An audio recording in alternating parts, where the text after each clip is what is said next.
tournament, and I'm going to be following a lot of them. Well, Gene, for those who are interested in Perfect Game, how do they go about getting more information or, purchasing your video? Well, we got a website. It's www.perfectaimbilliards.com, and on there we've got testimonials and things like that. People can order the video on there, and it makes it very simple. And yeah, we just redid the original one, and just got that done last night, as a matter of fact, and makes it easier than ever to learn the perfect aim. Okay, and you have a few new things that have been added to the newest version that weren't in the original version. Is that right? Yes, and it's a couple things I learned while being on the road, going to these tournaments, and I actually learned them myself that made it even easier to teach perfect aim, and that's what it's all about, understanding how to do it. Okay, well, it looks like they're going to do the pre-tournament interview, and we're going to eavesdrop in on what's going on. Yeah, 9-7. I didn't see it. I was in.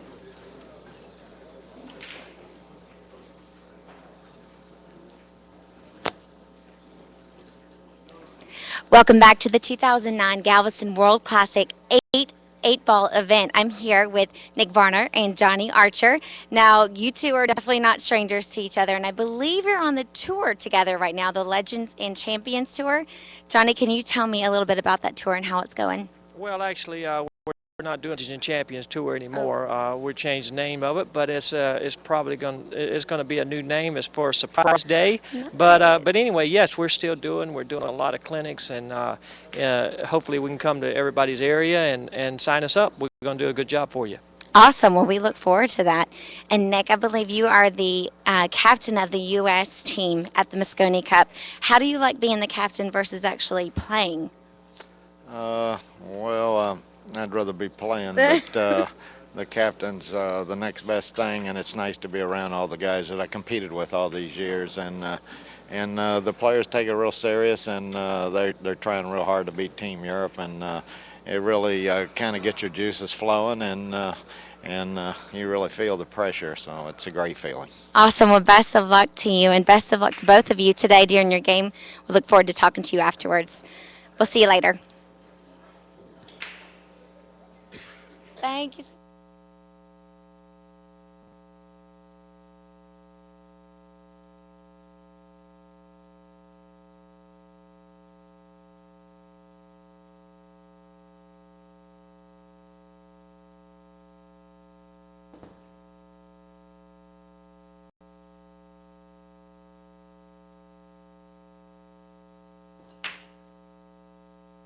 Well, it looks like the two players are warming up at the table after that pre-interview.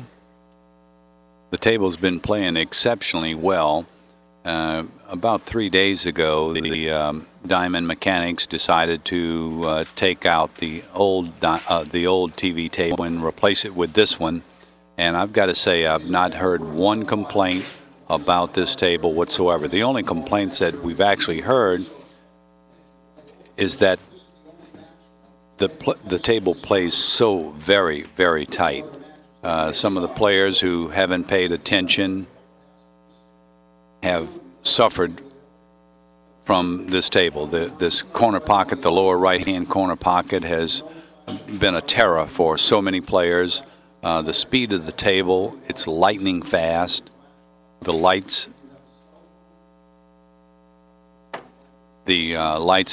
have dried out the cloth and just made the table so quick that we've seen several unnecessary scratches. And I've just been warned, like everyone else in the tournament area, to turn off those cell phones. We want to give the players every opportunity to, have full attention and focus on this game. And one of the things that I'd like to tell you about my co-commentator is that Gene is one of the top amateur players in the United States. In fact, in the Galveston, well, we got a little introduction here.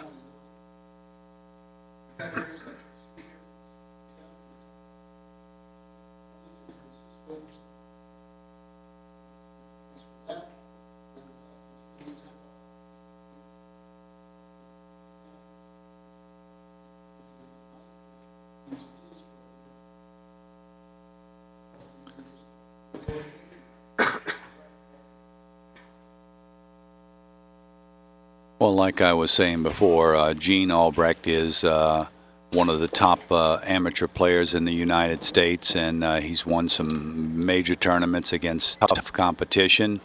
And he's done real well in this tournament here at the Galveston World Classic. Gene is placed, I think he's coming. Gene, what was that, 5th and 6th in the, is it 9-ball or 8-ball? Yeah, 5th and 6th in the 9-ball. Oh, okay. Well, that's a mighty nice finish. How many players were in that singles division? You know, I don't even know. Okay. I know there was a bunch. How many matches did you play approximately? Approximately about 8. 8 matches. Wow, that's a bunch of matches. Yeah, yeah. Does fatigue show up for you in any of these matches? Yeah, fatigue plays a factor because I'm diabetic. Oh. But the good news is I know I'm diabetic as of January of this year. I had it for quite a while and didn't know it, and that's really tough. But now I can control it. And yeah, it's really important for people if they are diabetic to really eat right and follow their rules. Well, that's great. I think we're getting ready to start this match. No, this is just still a practice session going on.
That's right. That's right.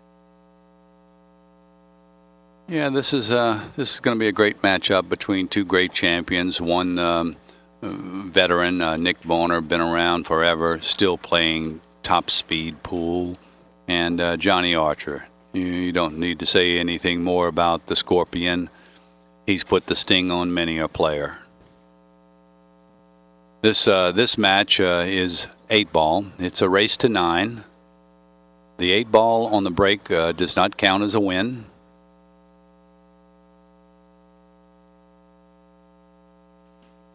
I think that the rules are very similar to what was in the amateur tournament. In fact, I think they're the exact same.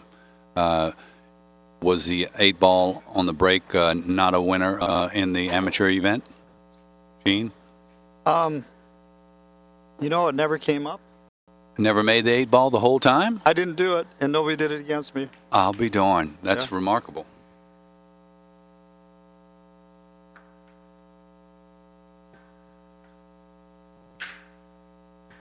Well, it looks like this is going to be a little shorter race than we expected. It's going to be a race to 7.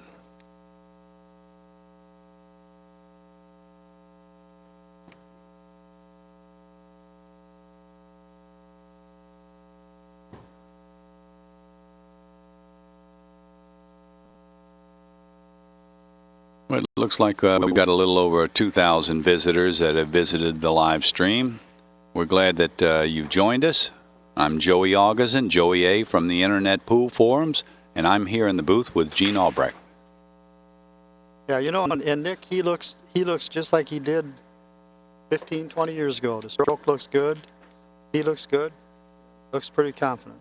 I agree. He hasn't changed much in the 20 years that I've known him.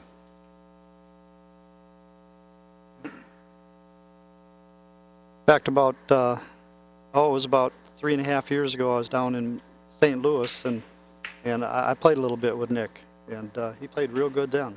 Oh, okay. Have you ever had a chance to best Nick on the pool table? Have you ever beaten him in a match? Well, we were playing races to 9, and I won the first one, and then he won the next 2, and that was all we had time to do. Oh, okay. But yeah, he's a competitor. Oh, always has been. And a lot of players are scared to death of him playing one pocket. That's one of his strong suits, and you know, 8-ball's got a lot of similarities to one pocket. There's a lot of strategies involved. The player, you know, doesn't have to shoot the balls in numerical sequence, and you know, the patterns are different, and they continually change throughout the game, depending upon how the player's running the balls. So Nick's going to excel at this type of game where there's some strategy involved. and one thing also, Joey, when you gamble with some of the top players and stuff, playing some matches and stuff, you really see how they really are. And Nick Varner is a true gentleman. He's good for the game, and yeah, he's just one of them good guys, and always has been. So.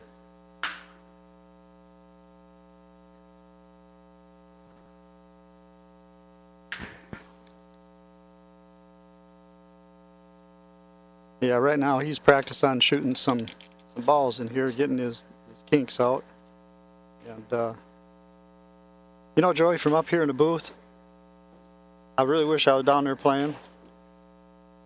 Well, you know, Gene, we've talked about that with a number of players, and I'll tell you, the good thing about being in this booth up here, looking at this table, you never miss a ball. Yeah, and they all look like they're so easy to make. Every shot's easy. There's no pressure. I mean, it feels good. Yeah. You know, you feel like you could run balls all day and all night. There you go.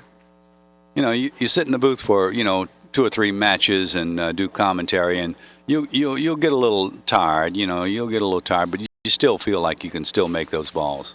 Yep.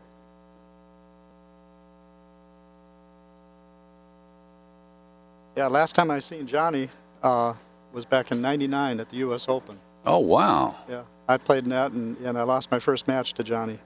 Well, and, you know, he looks just like he did back then. Well, He looks like he hasn't aged a how bit. about you? How do you look compared to, you know, 10 years ago? Well, I don't dye my hair anymore, so it's white. Okay. Oh, that's a big change. And Knocked off a few pounds, I just lost about 60 pounds, so I'm back to the weight where I was back then. right? But yeah, I was getting pretty big. I'm a whole 175 right now. And from Well, hi once again, everybody. We're coming to you live from the Moody Gardens Hotel here in beautiful Galveston Island, Texas. This is the inaugural Galveston World Classic. Welcome to Championship Weekend.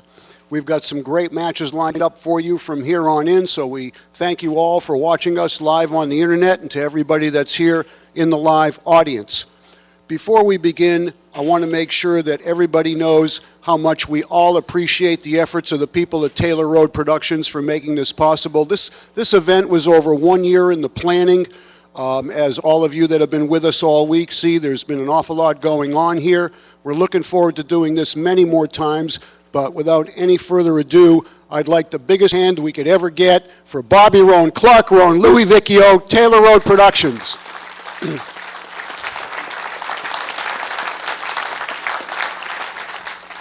Thank you very much. We're about to play our 8-ball third and fourth place match. We started this with about 90 players. We're down to 4 players at this time. You just saw the hot seat match that was won by Ronnie Alcano. He proceeds to the finals tomorrow evening. Roberto Gomez is now into the semifinal. He's awaiting the winner of this match tomorrow in the late afternoon sometime. This will be a race to 7 games. The 8-ball rules are as follows. If the 8-ball is pocketed on the break, it does not win the game. The player who made the 8-ball on the break can have it spotted and continue to shoot, or they can break over. The table is open after the break. That means whatever you pocket on the break does not determine your group. That's determined after a ball is legally pocketed on the first shot after the break. If there's a scratch on the break or a foul, it's ball in hand behind the head string. Any other foul during the game is ball in hand anywhere. Our first player resides in Ackworth, Georgia.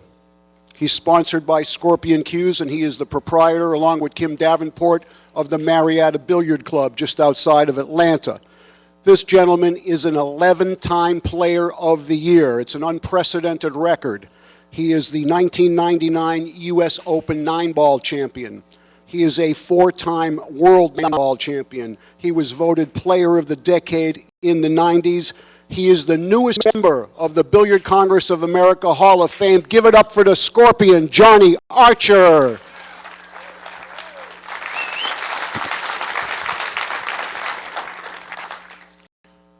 His opponent, residing in Owensboro, Kentucky. He's the only man in history to successfully defend a U.S. Open 9-ball championship. He did that in 1989, in 1990. He has a record 5 world titles in 5 disciplines. He's a former world 8-ball champion, a former world 9-ball champion, a former world straight pool champion, a former world bank pool champion, and a former world 1-pocket champion. He's sponsored by his own line of Nick Varner cues and cases. He's also endorsing the Pro Skills Drill. He is also a Hall of Famer. Let's hear Nicky Varner.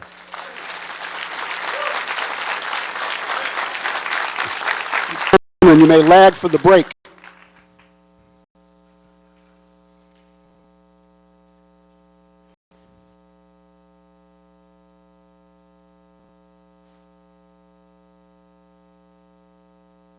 This is a race to 7. It's 8-ball, and I just wonder how important this first leg is going to be.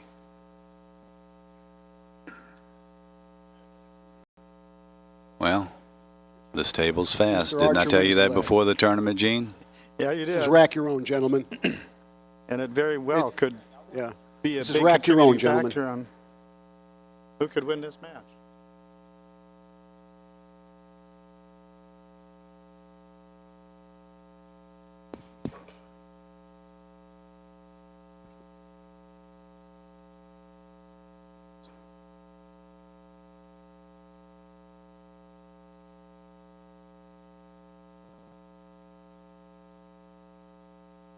Well, Johnny's won the lag.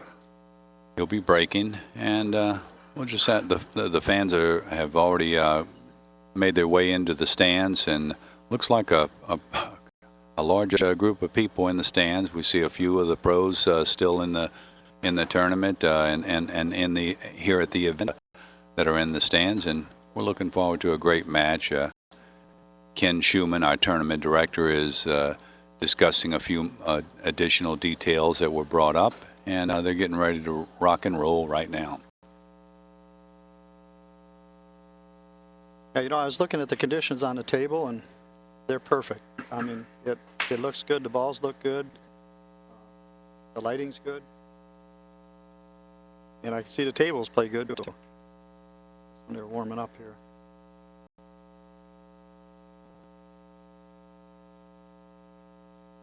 Well, it seems that all of the players also enjoy that measle ball.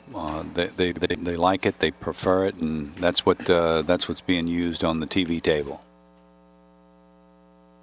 I enjoy watching matches with the measle ball because, you know, it gives you an opportunity to, you know, check out the amount of spin, if any side spin that the players are using.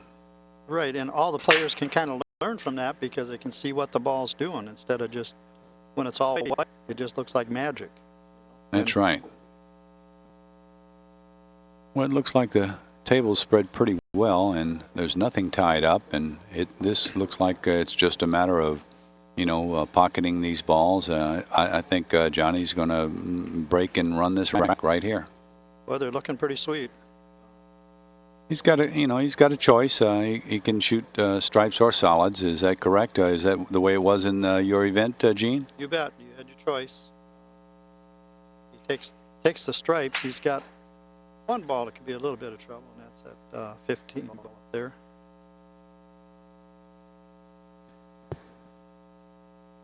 That'll only go in one of the pockets. 6 kind of blocks the other one, so I think he's looking at the little ones maybe, but he doesn't really. Well, I guess he does have a 6 there. Pretty good shot. And it looks like he's going to take those little ones. That 15 ball was the deterrent there for taking the big ones.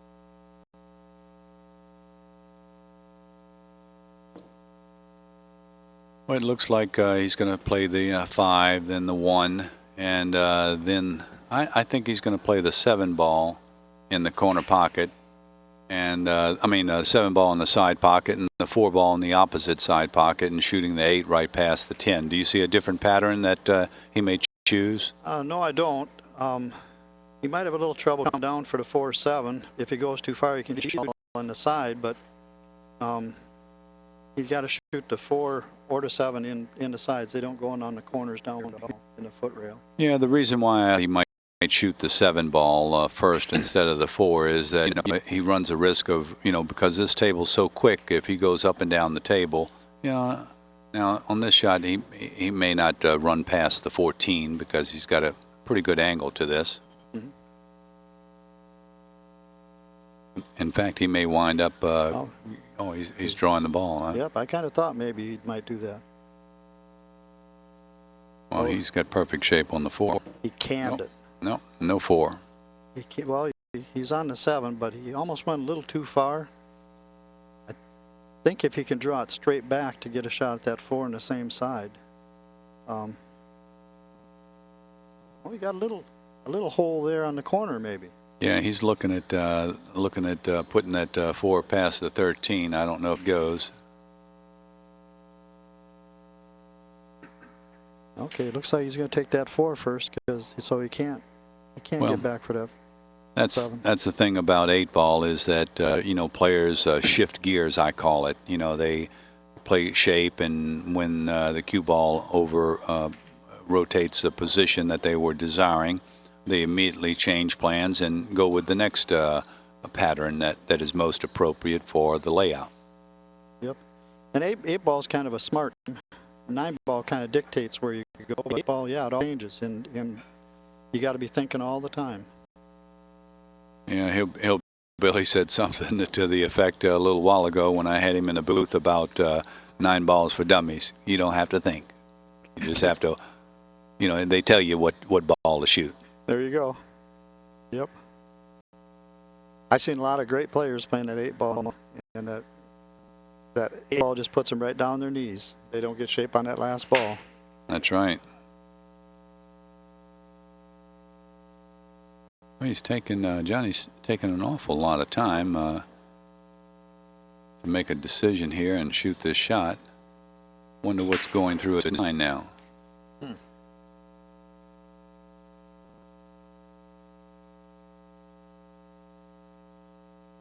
Gonna go. It looks like he's not sure what he's gonna do here. Hit a hard going around the table. 3 rails. Shoot the 4 in the side again. Yep. Well, I think he canned it. Well, that was a nice shot. wow.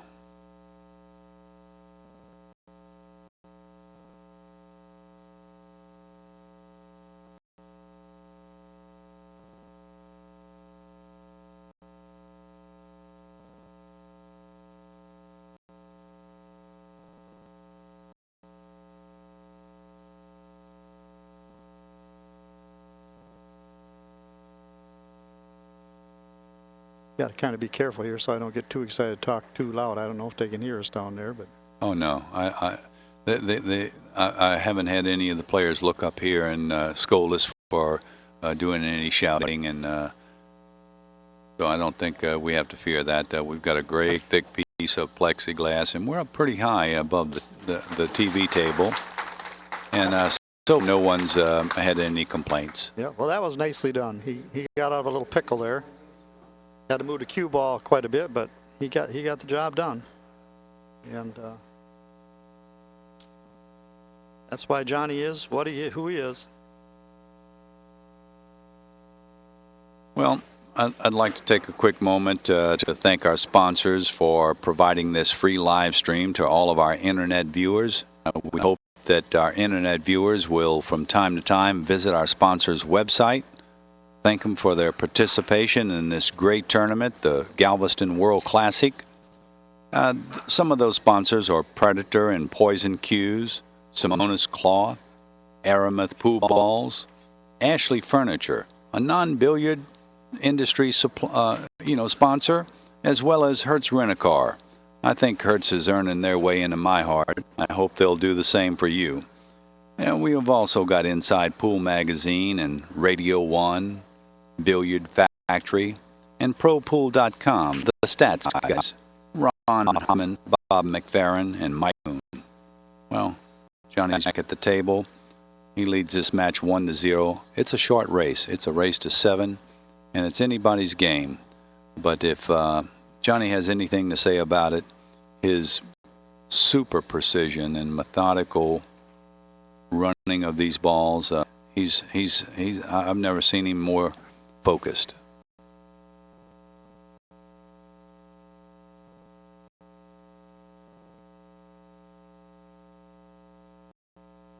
You know, Joey, I find myself here when I'm studying, constantly studying. Sure. And the sleep here is pretty sweet.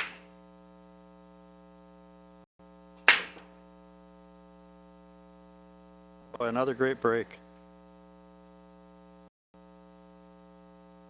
Well, he's pocketed the 14 ball, and he'll be able to make a choice, pick either stripes or solid. He's, he may have a little bit of a problem, though, because I'm not sure if he can see the 12 ball, the pink 12 ball, or if the 7 goes past the 12.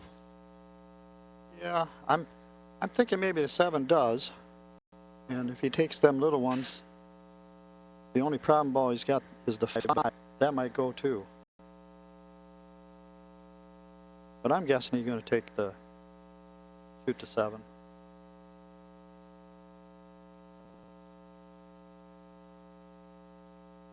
Well, Johnny doesn't look like he's in too much of a hurry. He's inspecting the entire table, looking at all of the lanes for where the balls can travel to. And, he's putting that information in his data bank so that he can utilize it as he runs these balls.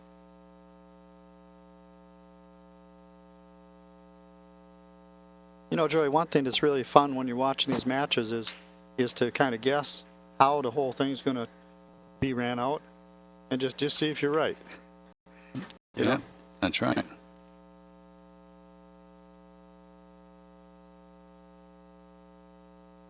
Oh, well, didn't realize he could see the 12 ball that well. That makes the whole rack a little easier. Getting that. Yeah, I think his problem ball is the 13. It's not much of a problem once he clears that 11. I wouldn't be a bit surprised to see him clear it after maybe making this 9 ball, or maybe even now drawing the cue ball back a little bit for the 13. Mm-hmm.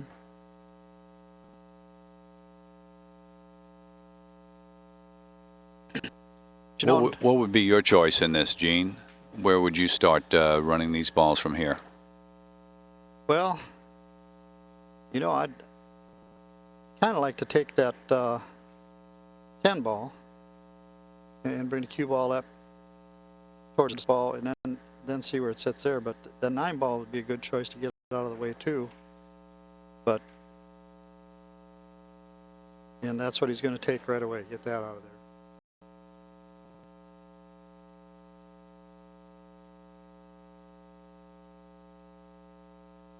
Perfect shot. He can shoot that 11 ball in, and either shoot the 13 over in the other corner pocket here, He's got a bunch of options, and that's one of the nice things about 8-ball is, like I say, like we were saying, after each shot, you got a new puzzle, and you can either work with the one you had or you can change it.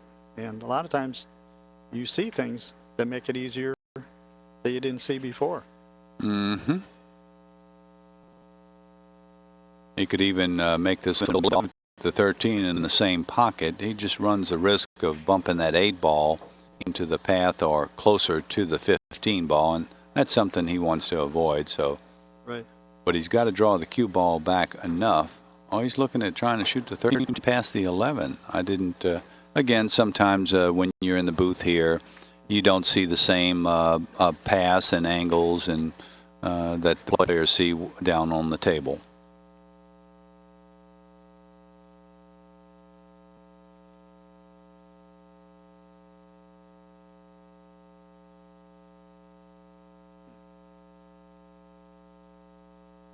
Well, Johnny's a very tall fellow, and even though the cue ball is well past the side pocket, he easily stretches out and makes the shot, reaching the cue ball with relative ease.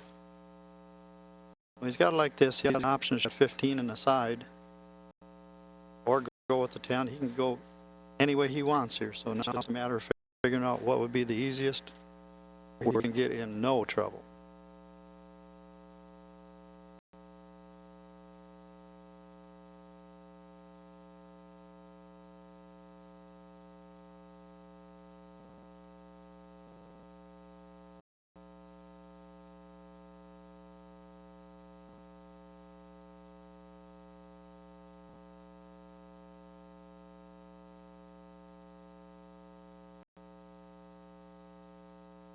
Perfect.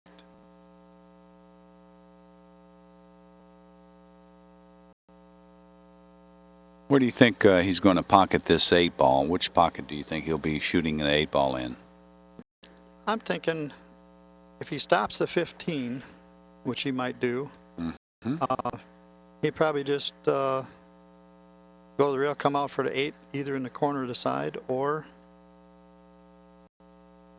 he might even play shape to stop on 11 and shoot the 8 on the other side. And that looks like what he's going to do. He's going to stop the 11, or the cue ball on 11, and shoot the 8 on the side. Yeah, he's using a technique that Buddy Hall had mentioned to me one time before, and that was don't make shape if you've already got it. So he's just going to stop the 11 ball and shoot the 8 in the side. That's really good advice. Yeah. Well, so many people try to conjure up something that, you know, is better than what's naturally available right in front of your nose. Yep.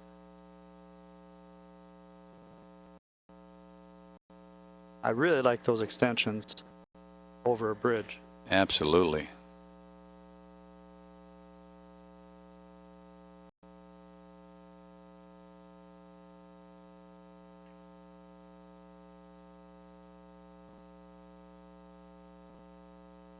It's going to be a short match if this is up. He hadn't missed a ball. No.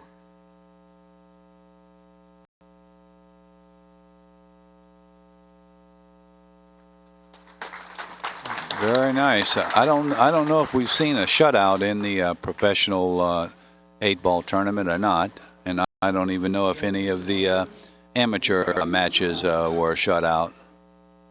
Have you heard of anyone just breaking and stringing all the racks together? No. No, the closest I seen is one guy ran 7 racks and a 9-ball. Oh yeah. Yeah. How did you were you able to run any multiple racks during the tournament? That was me. Oh, that was you. My goodness. How many? I run a 7. 7 racks. Yeah. That's awesome, Gene. Yeah. What was the guy they called Little John? Little John. Yeah. Against Little John? Well, he started out. He won the first game, and I got to the table. And next time he got to the table, it was 7-1. Oh yeah. So he broke and didn't make a ball, and yeah. You guys, do you think I picked the right man for this 8-ball match? What do you think? Well, who'd you pick? No, I picked you. Oh. I picked you for my co-commentator. Well, I know I'm excited and I'm having fun. This is what it's all about. And Well, we both finished the tournament, and we're enjoying ourselves here in the booth. It's great to be here at the Moody Gardens in Galveston, Texas. yeah, this is gorgeous here. The people are all nice. The ocean. I brought my bike along, going for rides on the ocean every day, and a lot of fun. Now, this is bike, and as in bicycle, trail bike, that sort of thing? Yeah, bicycle. Bring along. That's great. I just had a chance to get out and move around. My son came down to visit me for the weekend and visit the World Classic tournament and support the Taylor Road production. Spent a few dollars down here, and he came down for the weekend, so I had a chance to ride around with him and see some of Galveston, Texas. Yeah, Well, some of the local people, they give me some of the stories about the hurricane and stuff, and it's kind of interesting to get to talk to them in person. Well, I'm going to save my own personal story of the great hurricane of 1900 for a cup of coffee or lunch with you at a later date. I've already told this story with many of the internet viewers, and I won't bore them to tears with another one. Yeah. Well, it looks like we got a little bit of trouble here. Where's the trouble at, Gene? Well, if he takes the stripes, he's got the 6-ball tied up there, and he's tied up with a 6-ball and the 5-ball. If he takes the solids, he's got the 5-ball tied up.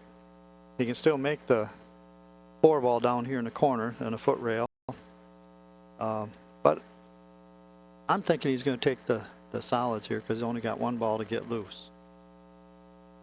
And if he gets that loose, it'll still be a little tricky, but he can get there. Yeah, the 4 and the 7 and the 5 really. I mean that 4-7-5 is tough. And I didn't see that. The 7-ball down here too. Yeah. Yeah, there's trouble both ways. We might get to see Nick shoot here. I'm kind of thinking this rack. Yeah, that's my thoughts too.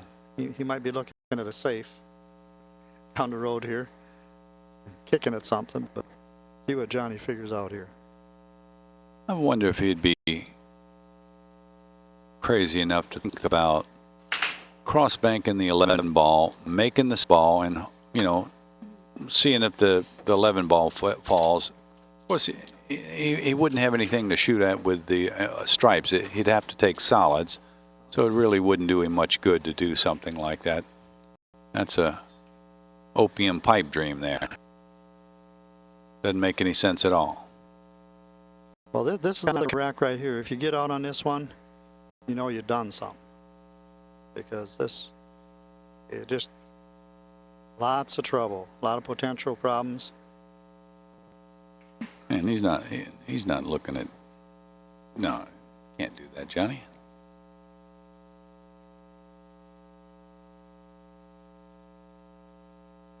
You're a bull rider, this would be the money maker. This would be the toughest bull in a herd. Right here, this rack. I like that. Yeah.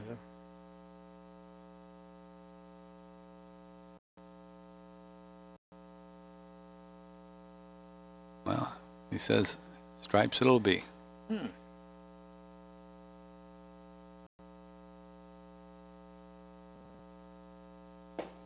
Uh-oh. Oh, he got that 11 out, just like he planned. At a huge cost, though. Well, Nick finally gets to the table after 2+ racks.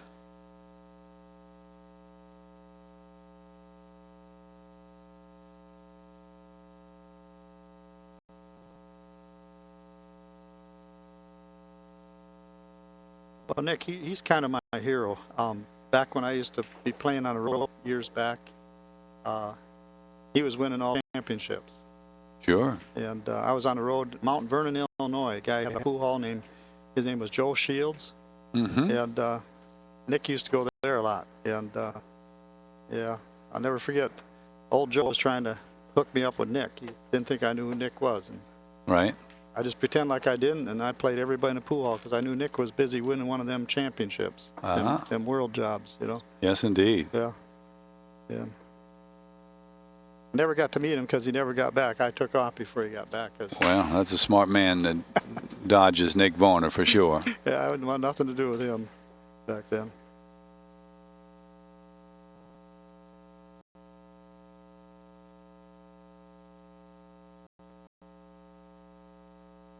That's a nice, interesting shot that he's getting ready to shoot here.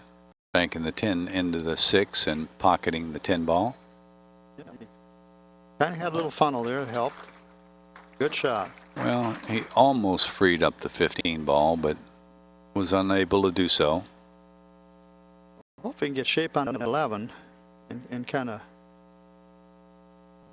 squeeze the cue ball up there a little bit. And well, but he have to get perfect on that ball up there.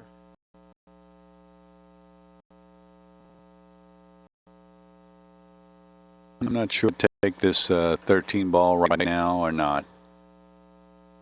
You know, the 15 is going to be a problem no matter what he does. But the problem is he can't reach across the table, pick up the 14, go 2, 3 rails to get shape on the 15.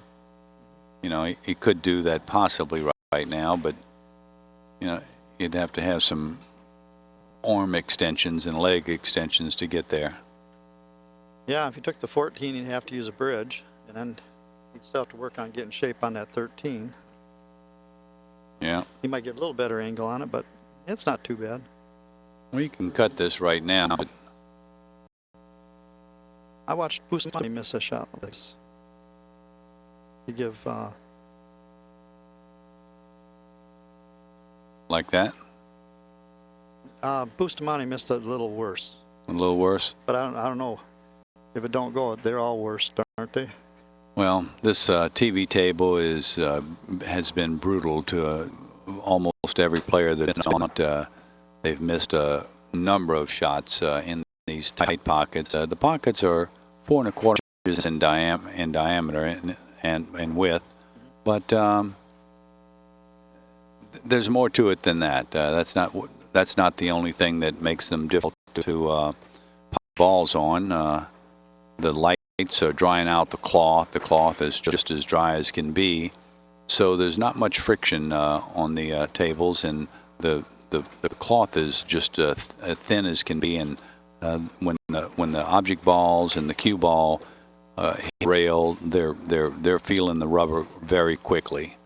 So they get a great response, and you saw that at the beginning of the break. Yep. Where both players bounced off the back rail almost 2 feet. And you know, Joey, it's something that a lot of people don't think about, but these lights up there are kind of hot, and they kind of heat up that rubber. Their rails are made out of rubber. I think that's a factor too. You know. Yeah, I don't doubt that that's a contributing factor. Because I played with them lights on the table that are real hot, and that table didn't play like the other ones. It toughened up a little bit. But maybe it might have been because it was toward the end of the tournament too. They all get a little tougher. Yeah, you're right about that. We've seen that match after match right here on the TV table. Yep.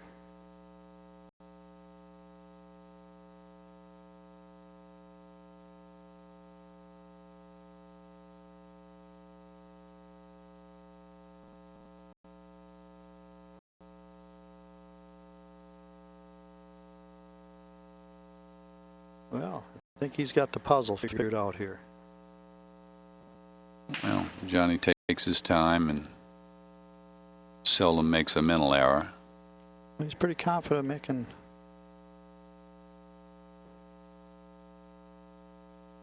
his shape there. I think that'll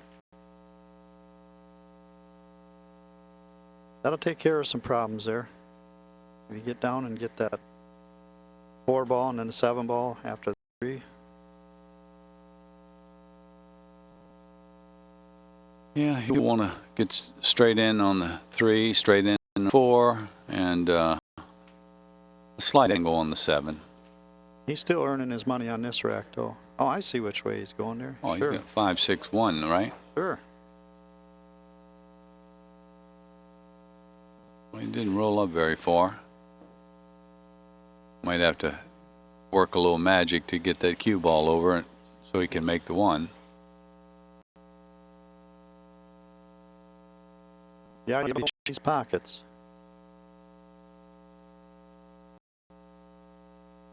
Yeah, it looks like he a little concerned here.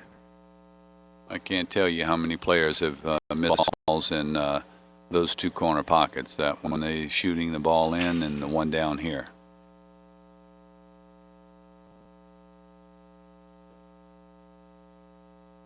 Looks like he's going to be okay. That's kind of routine from here on out.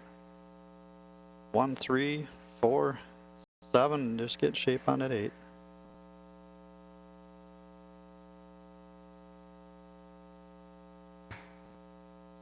Got to get a good angle on that 3. It looks like he can get that. Well, you know, for you aspiring 8-ball players, look at how much attention Johnny's paying to getting in perfect alignment on 3.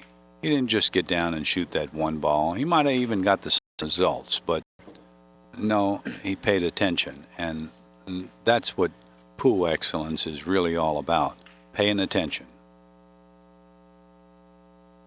Yep. So many times 1 inch will make the difference, and it would just because a person got careless. You know. That's right. They could have got there if they just would have focused on it. And you know, Johnny's got to keep the cue ball pretty close to the rail when he shoots this 4 ball. He doesn't want to leave the cue where the 3 is right now. You know, jacked up over the 11 ball and jacked up by the 11 ball, and then you know he'd have a tough time keeping that cue ball close to the rail. yeah, he got a little trouble here because he got a little bad angle on that 3. And let's see what he pulls out of his bag here. Well, that's a perfect example of what you were talking about with how 1 inch can make a difference. Yeah, I bet you'd like to buy an inch right now. I bet he'd pay good money for an inch right now.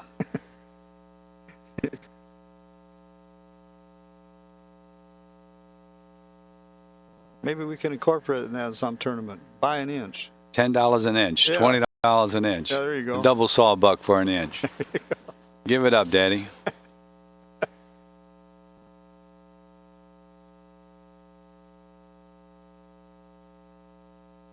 I'm kind of wondering if he might shoot this 3 ball and maybe go forward and just bump into the 4.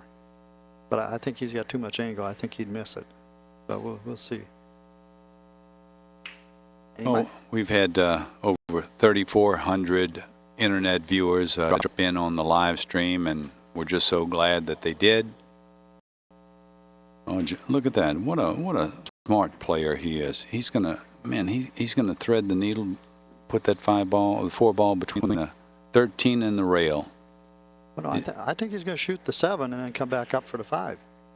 You think he's going to go 2 rails? Oh yeah, he's pointing to it. You're right. I'm sorry. Yeah. Oh. That'd be an awful tough shot up there at the other end. He'd probably pull it off, but. That's it. I'm taking off these glasses.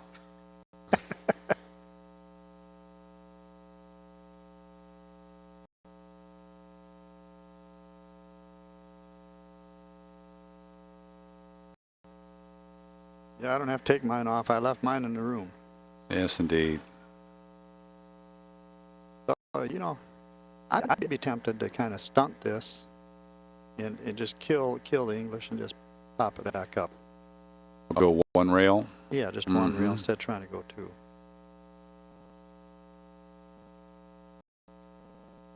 Yep, just like Johnny that. did? Yep. Uh-oh. Don't want to get up on that 11. No, perfect. Yeah, if he went the other way, he might run into trouble with that 13 if he went too far or go up above the 11.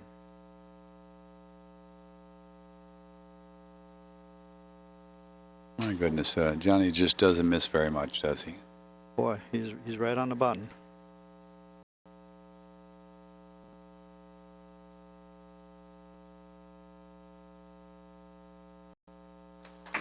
Good job.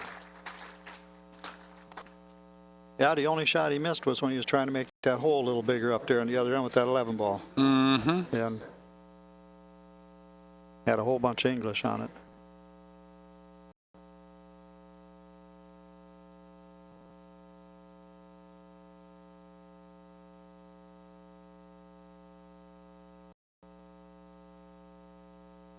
But the whole secret of these tournaments is just being able to do what you normally do when you practice and when you play, when you get to the big show. And that's why these guys have won so many tournaments. Yeah, they're extremely consistent. We've got a number of players in the stands, some moving in, some going to get some refreshments. Good to see all the people supporting the tournament, watching this great match. Well, I'll tell you, it's a great crowd. I'm impressed. This whole tournament's been good. I hear rumors they're going to have 3 more of these. Well, there's been all kinds of rumors on the street. Rumors I can tell you that are close to the street and close to the source say that, you know, this isn't the last event for Taylor Road Productions. Well, I'll tell you what, I'm all in, wherever they're at. So am I. They've done a great job here, and you know, they've learned so much at this event. This is their first event, and they've learned so much, and they'll make changes and they'll improve things, and the tournament event, the World Classic, wherever it's held, will simply get better. There you go, Nick. Well, no balls on the break.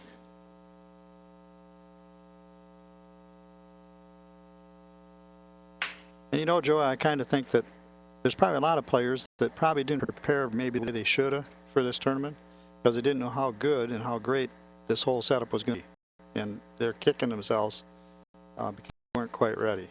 And I think about the next one, I think the competition will be even a little stiffer, a little tougher. And, yeah. Well, I will tell you this, Gene. There's going to be some changes to the amateur event that are going to make it. That's going to make the amateur event much more attractive for all of the amateurs.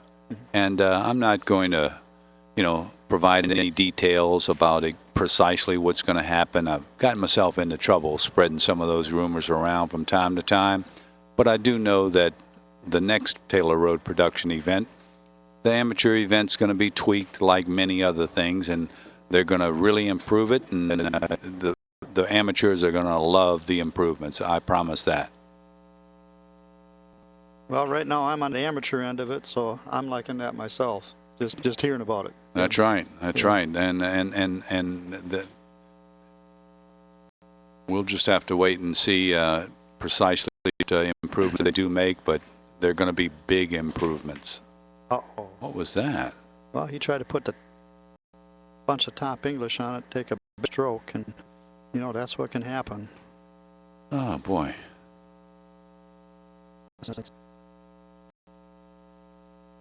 It was kind of a short shot, so you think he could have got it done, but that's when it happens. Ball squirts out, tops, or when you hit it that hard with a top English. I think what he kind of tried to do there was pop it and make the cue ball hop up and then take off and go around. Well, Nick's got the stripes and Johnny's got the solids. Is that right? Yep. Yeah, I think Nick's in trouble. The way Johnny's shooting, I don't think he's going to be any trouble with this. He's focused. Yeah, he can shoot the 6, the 3, the 5, the 2, the 4, the 7, 1, and pick up or something very close to that order, I believe. Yep. I think you got it.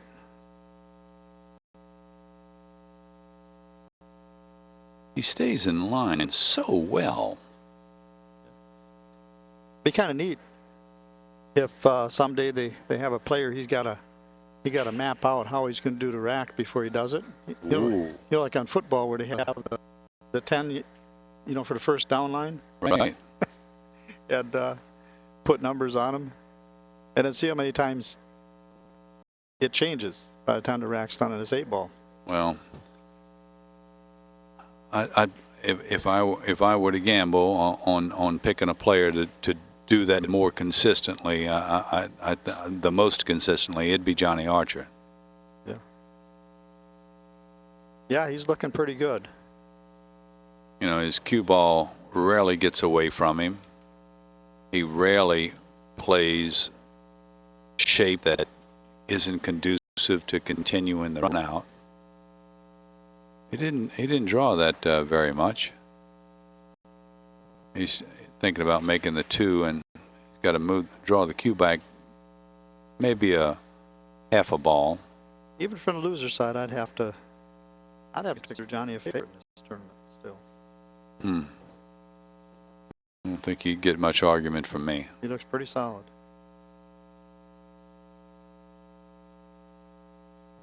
Five ball could be a little trouble. That look like it's a little too far up from the side to take it in the side there. You think? What, the 4 ball? The 5. Is that the 4? The pink 4 and, oh, yeah. and orange 5. Okay. Yeah, they got the balls a little different color for this. Is that for the TV cameras? That's right. Okay. Yeah, that 5 ball, I've got to believe he's got to shoot that right now.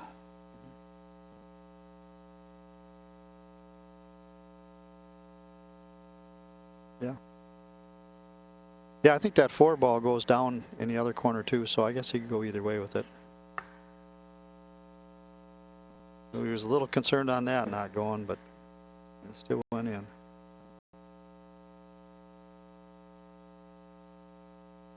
Well, our sponsors, ProPool.com, the stats guys, have just provided us with some new statistics, and they are: Johnny is shooting a .933, and Nick Varner, well, he's shooting a measly .500 right now.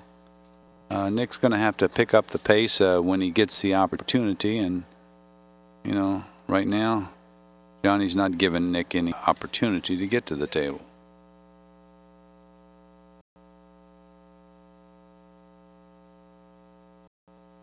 Yeah, and the tough part about that 8 ball, when you get your chance, you got to do it, because everybody can run out, and to make a ball on a break, you might never get another turn at the table. You know.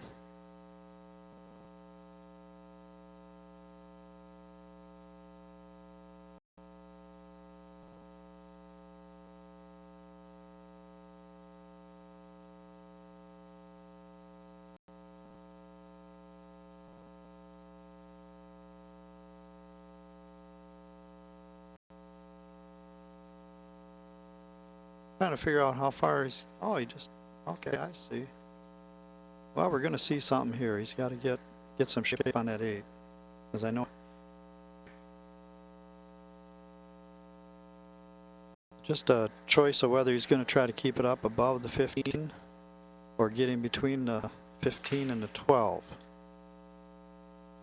Or maybe take the tougher shot and cut the 8 in the corner pocket from up there and not worry about playing with them other balls. Gotta see what's going to happen here.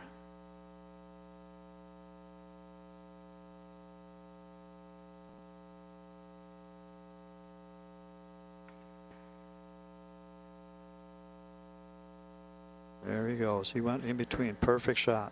On the rail, that shouldn't be a problem. And yeah, that was a nice touch. You know, all them shots get tougher too when you're in these games, these big games. That shot is real tough. It's just a real light touch. And now it's just a matter of putting it in the center of the hole.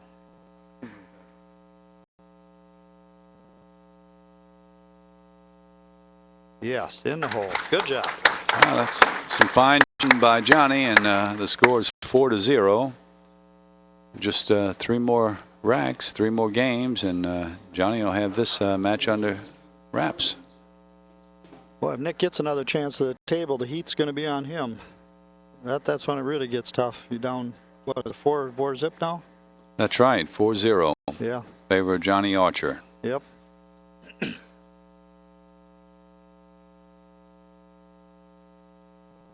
But you know, Nick can play, and he could turn the table. Well, if he gets another chance. You know, another thing, Joey, that's tough about this 8-ball is the guy breaks, makes a ball. Even if he doesn't get out, he has his pick of the litter. So now if the other guy does get another chance, he's usually shooting at the worst end of it. mm-hmm. Because his balls are not in the best place. Yeah, that's right, Gene.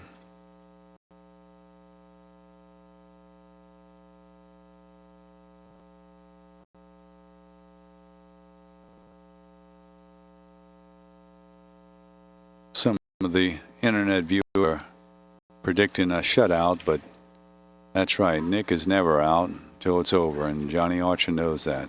That's a quote by Fat Boy. I can guarantee you, Johnny ain't going to let up an inch. No. You know, that's you have to take a game from Johnny. He doesn't give them. Yep. He knows how dangerous Nick can be. There we go.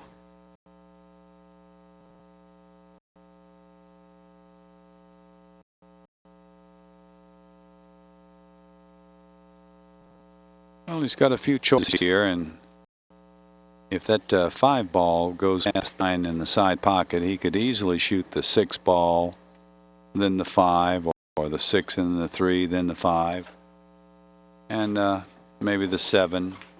Go down table and pick up those balls down there, and the 8-ball's a little bit of a problem, no matter whether you choose solids or stripes. But you know, you get to the middle of the table or close to the head spot.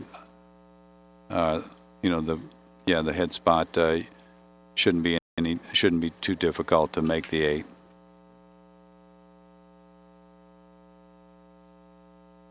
He's going to take the 3, then the 6, then the 5. Yep. Well, he hit that a little hard and bounced off pretty good.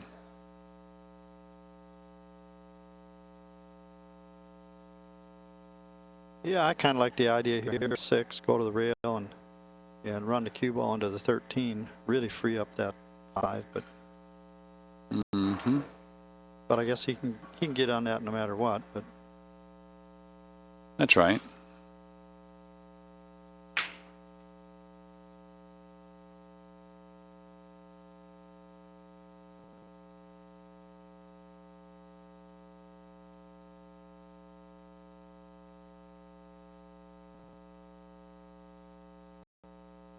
Well, looks like he's just going to make it.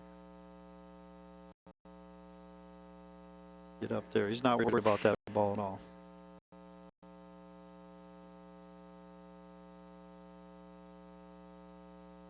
Well, I'll tell you what, Gene, while it looks a little peculiar, that may be his key ball. You know, it's you know, it's possible to shoot that 5 in the side and have perfect shape on the 8. You bet. He may just take out this pink 4, and I mean, he's looking at everything. He wants to see just how easy it is to make that 2-ball in the side pocket. Not a shot that I'd be looking forward to, but Johnny's checking it out. He's a true professional.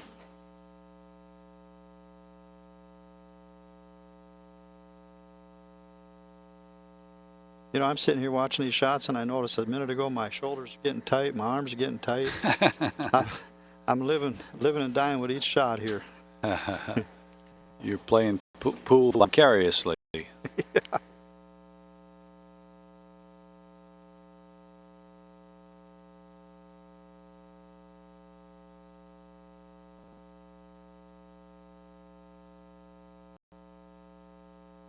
Just a matter of his best way to get on that 7-ball, to get on that, you're saying to keep all the 5. He was looking at that 2-ball just now, looking at it very carefully, and I never, even though he was looking at that 2-ball in the side pocket, I never dreamed that he would actually play shape to shoot the 2-ball on the side.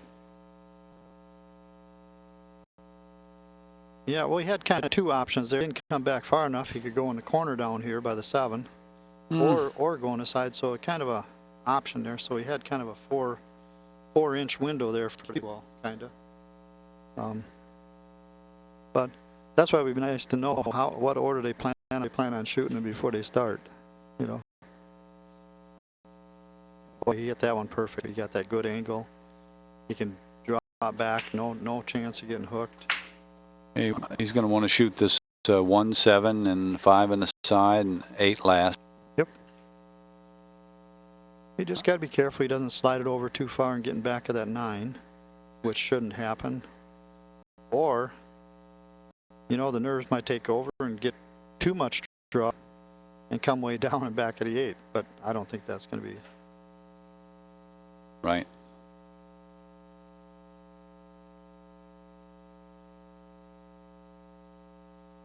But I'm sure he's going to bring it back about 2 feet and be in real good shape. You know, if he goes a little too far, he could take the 5 first. That would cause him some trouble on the 7. But, right. But I think he's got this under control. Well, it looks like he's going to go to the rail. That's smart.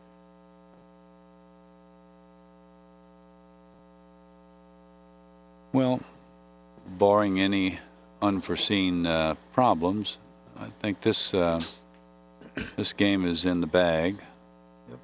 You know, that last shot that Johnny shot there, that's one reason why you don't want to get straight on balls. You always want to have that angle, because you can play more precise shape. If you're drawn, you could go too far, not enough, and then you only got one line. But when he could shoot that shot and with a little spin go to the rail and come out, that's so much easier to control. Well, there you have it. Looks like Gene's fulfilling Joey A's contract that he has with all of his co-commentators and giving up some of those pool secrets for you internet viewers. I hope you're enjoying them, and as I am. It looks like Johnny's played perfect shape on the 5 and easy enough to get to the 8-ball in this next shot. Yeah, and it's really evident to see with Johnny here. He's always got an angle. I don't think he's had a shot that he had to draw straight back in a whole match. You know. Mm-hmm.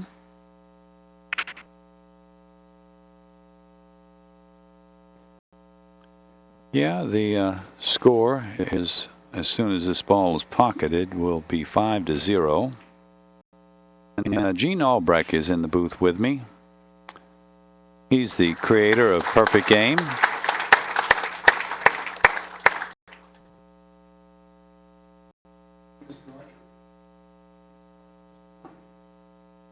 That was nicely done.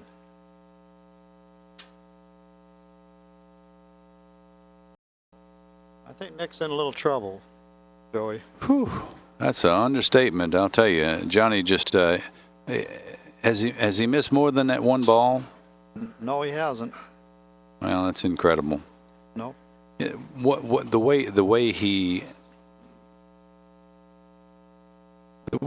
way Johnny looks at each and every shot, and you know, he wants to be sure that, you know, he's not playing vicinity shape. This guy's playing, you know, 2 1/4-inch ball shape. Right. And he does it on every single shot. It's what makes him a great player. It makes him one of the greatest players. You know, all the great players, when they got that shot where they have to make it, they make it. More so than not. Sometimes, you know, but it's just being able to draw on that one shot, just like playing 14-1. You got the break ball, you know, playing straight. That's a good game to practice for one shot for all the bananas, you know. Mm-hmm. Yeah. And I bet you Johnny in this tournament's had 5 of them in the whole tournament already. One shot would make a difference whether he's here or not here yet. One shot.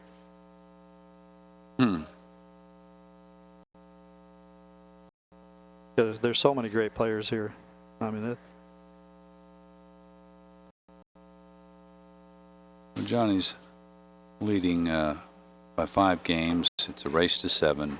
Score 5-0 in favor of Johnny Archer.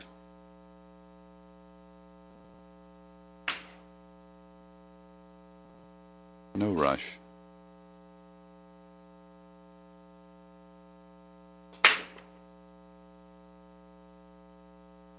Nice break, but the cue ball almost got kicked in the corner. Johnny didn't make any balls, and Nick come to the table.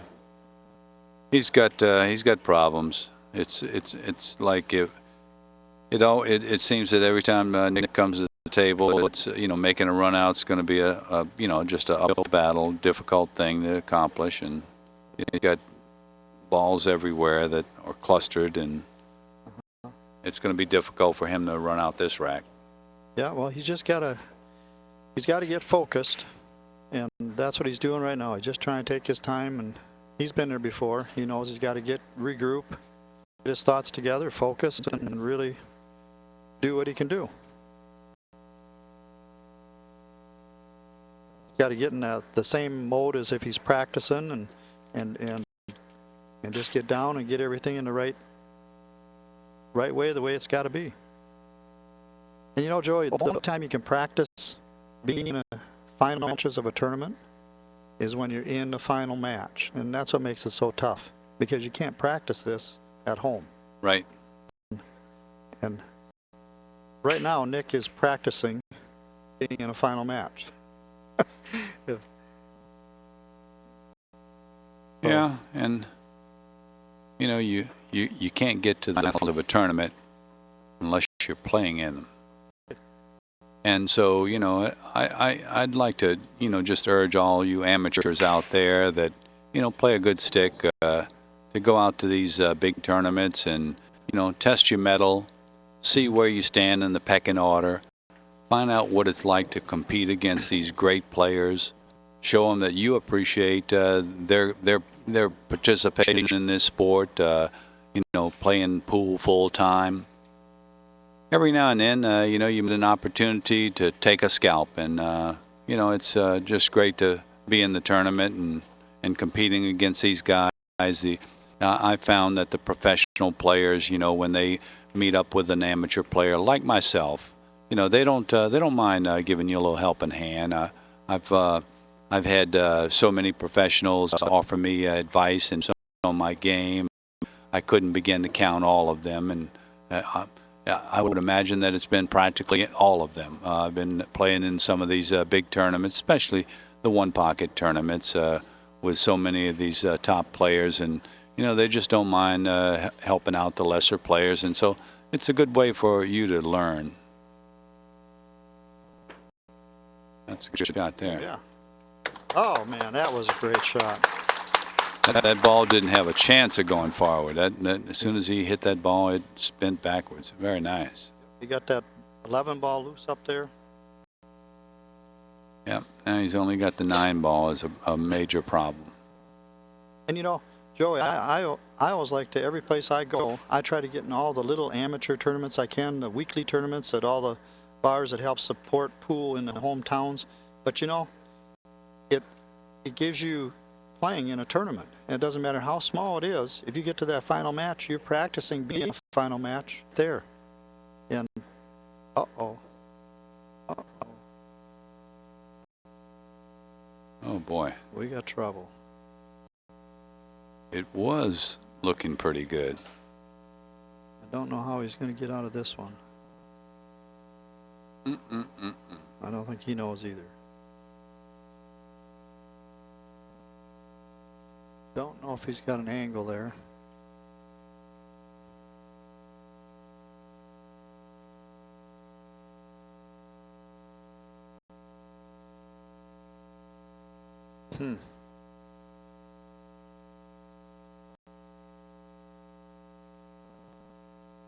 Well, I'm lost here. I don't know what I do in this spot here. See what Nick pulls out here, or if he can pull something out.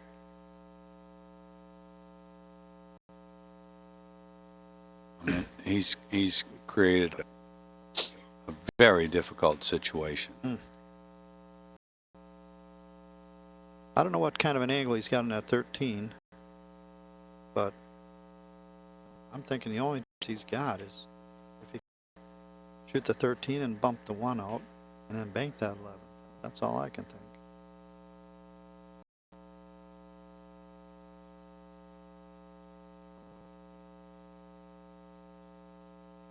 Or maybe somehow he can make that 13 and hop it up and get a shot, bust that in there. I don't know. But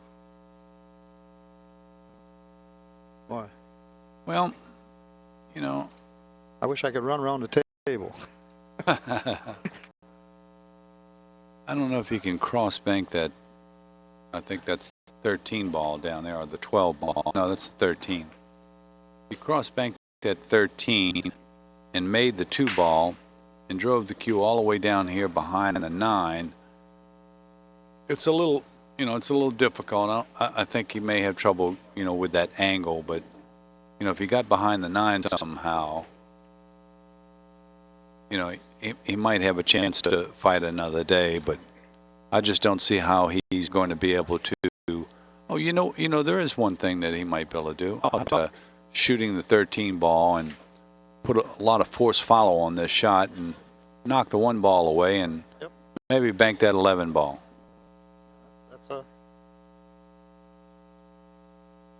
That's about all I can see. But it's hard. We can't see the angle from here, so it's hard to really judge that.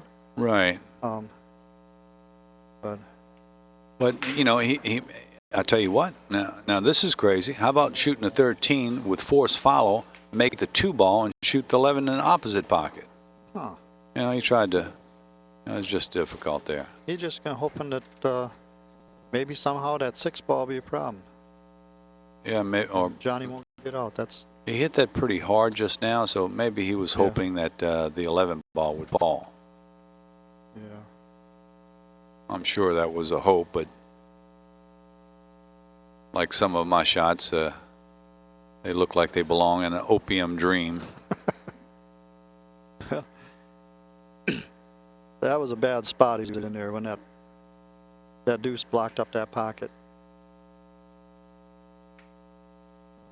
Well, by knocking the deuce in too, he gave him one last free ball to work with on that rack. Yeah, and that 11 ball, you can play shape anywhere on the table using the 11 ball shot. And Johnny's still got work to do because the 3 ball and 7 ball are still tied up down here. Absolutely. So it ain't over. Johnny's been shooting good. I'm just assuming that he's out. He's trying to make this 4 ball and run into that 3-7. This is what all of the great players do. Mm-hmm. They analyze the table, find the trouble balls, and change the position of the trouble balls early in the game.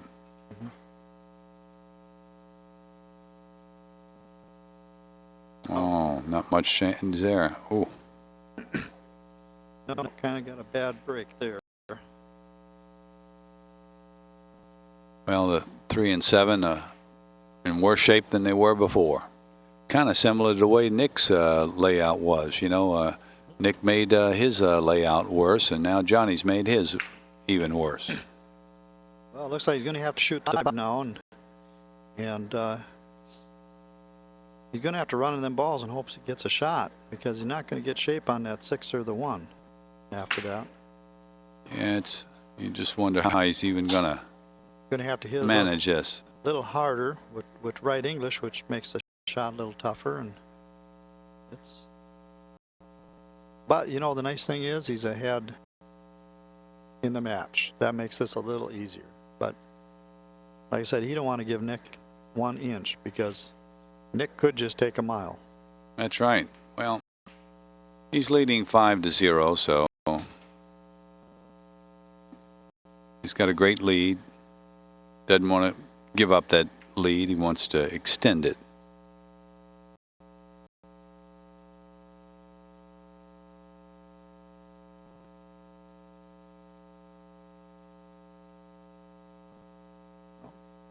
It's not. It just made him a little worse. I mean, it's like he can't do anything right now. You know, they've all been tough shots, but it's like, you know, they're getting worse. Yeah. Well, I'd have to say on this rack now, right at this moment, it's anybody's game. And I think Nick needs one a little worse right now. Well, I think it favors Nick a little bit, because if he does get shape on the ball in the side pocket, Yep. he can easily come down and break up this 3-7-9 problem. Mm-hmm. In fact, if he hits the 7 ball, it's going to knock the 9 towards the hole. If he hits the 3 ball, it's going to knock the 9 towards the hole.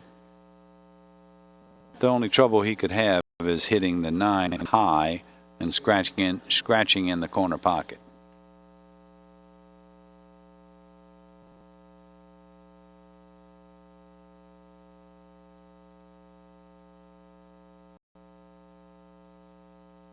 That was a great shot.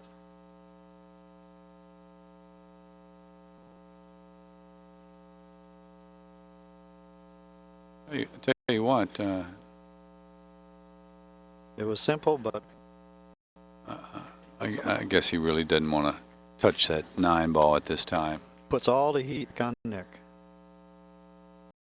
Nick doesn't want to leave a shot on the 1 ball where Johnny can go up and down the table and bust up that 3-7-9 shot, 3-7-9 ball cluster. I'd be tempted to think that Nick might play safe here.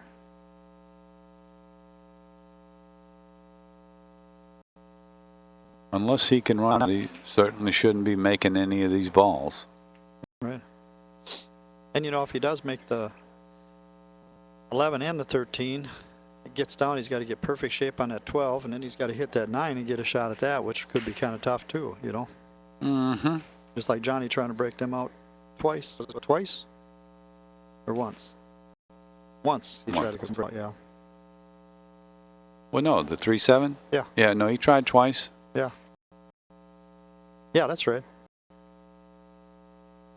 Yeah, it kept getting worse, remember? Yeah. Yeah.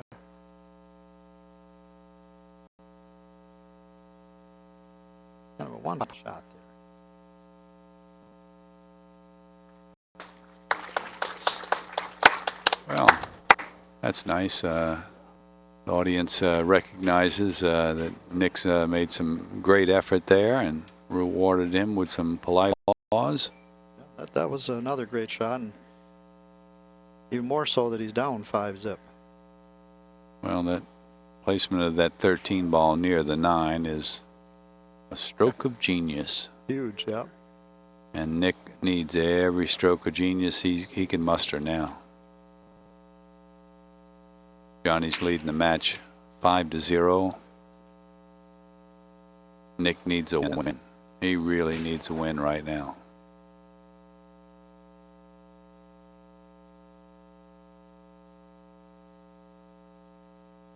Try to block that 11 ball for sure here.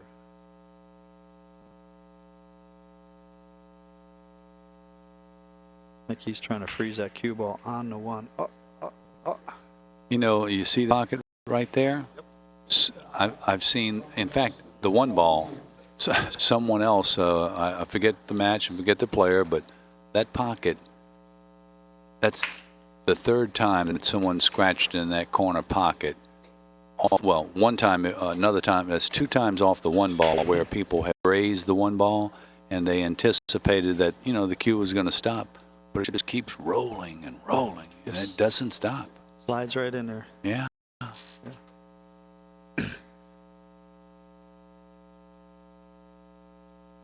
Ooh, look at, that's the, Gene, that pocket right there, that's the devil pocket.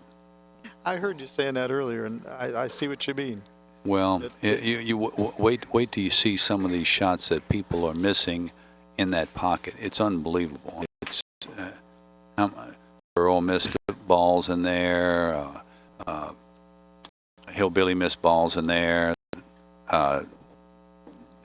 Larry Neville missed balls in that pocket. It's the toughest pocket on the table. Yeah. I was in table stakes in Denver, and they had a table there. They had 2 devil pockets on that one table. Oh My. Well, I'll tell you what, this Nick's got a lot of character and a lot of staying power.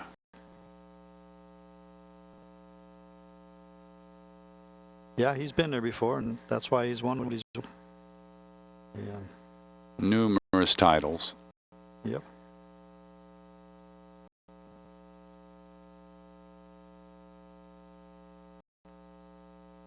I think Nick's just going to roll up a couple of inches, maybe 4 or 5. Oh, he's going to kind of try and stun it over. I don't know if I'd want to do that. He stepped forward a few inches, but he didn't move it over. He would really preferred to be a few inches closer to the 8. I'm thinking he won't have any trouble making this ball. He'll fire it in.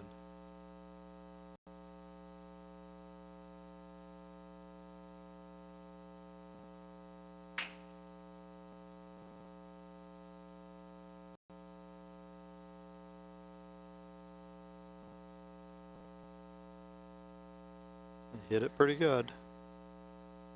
All right. Well, we had over 4,500 visitors to the live stream, and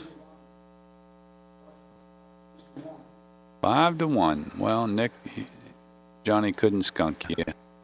Now you got to work for that next game. Slow, methodical.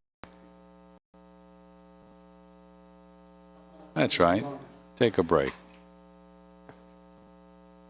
That's what I feel like doing. Taking a break, washing my face, getting a cup of coffee, maybe taking a nap first. You think you can get a game here? Whew. Me? Yeah, maybe you run around and we'll match up here. Oh, I could get a game in a heartbeat. The way I look and feel right now, I know the Norwegian boys, that dynamic duo, they'd be all over me. If they could get me to a table, they'd be celebrating tonight with lots of beer and sardines. Yeah, the Norwegian guys, are them the 2 guys that go to the Legends? 2 brothers? No, they're not brothers. They're brothers of the spirit. And yeah. Okay, I know who you're talking about. Yeah. Yeah, there's one of them right there, if I'm not mistaken, in the red shirt with his back to us. Sure. No, that's not him. I'm looking. I thought it was him, but we're not gonna say that his name is Pool Attic on the internet forums, but that's who he is. We're outing him. He tried to rob me yesterday, playing one pocket. I'm tired. I'm sitting playing, working hard in the booth, trying to bring some, good commentary to the people, and he's laying in the shadows waiting for me to get tired. He jumped on me with both feet, beat me 3 games like I wasn't even there. Took this poor Louisiana boy's money. Yeah. Well, before it was all over, though, I managed to get my money back and escape with my hide. Well, wait till I get a little rest, mister. Yeah. I'll tell you one thing down here in this Texas, Houston area, Galveston, there's a lot of action. These guys aren't afraid to put up the money. You've been in some action while you've been here? Heck, I walked in the pool hall and within 10 minutes I was 50 a rack, 9-ball.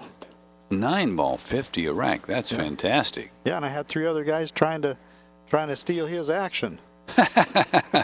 Everybody fighting over a crumb there, huh?